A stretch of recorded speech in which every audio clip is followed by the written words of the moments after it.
Cerimonia di premiazione della gara 50 metri d'orso assoluti femmine. Terzo posto, medaglia di bronzo per la San Vito col tempo di 31:12, Valentina Serafin. Ringraziamo sempre Stefano Cerchier, fondatore Idros, per la consegna delle medaglie. Secondo posto, medaglia d'argento per la team Euganeo col tempo di 30:93, Anna Pase.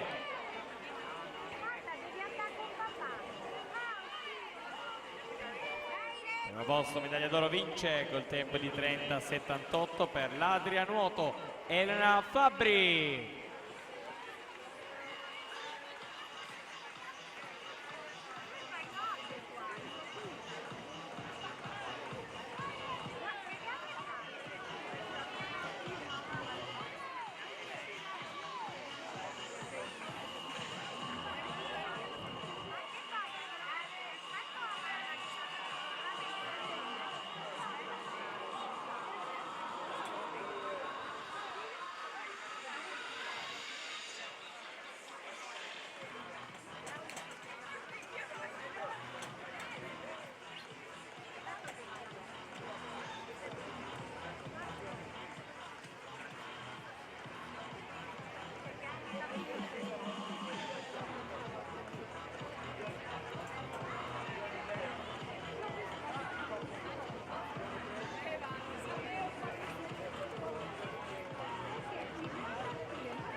Attenzione con urgenza in zona premiazione: Sofia Sabadin, Anna Maria Neamtu, Caterina Raduandana, Elena Fabbri, Martina Zanet, Emma Scomparin, Ethan Koekmoer, Massimiliano Sacchetto, Giovanni Guatti, Simone Caneva, Federico Mestroni, Mattia Puiatti. Questi atleti con urgenza in zona premiazione. Grazie.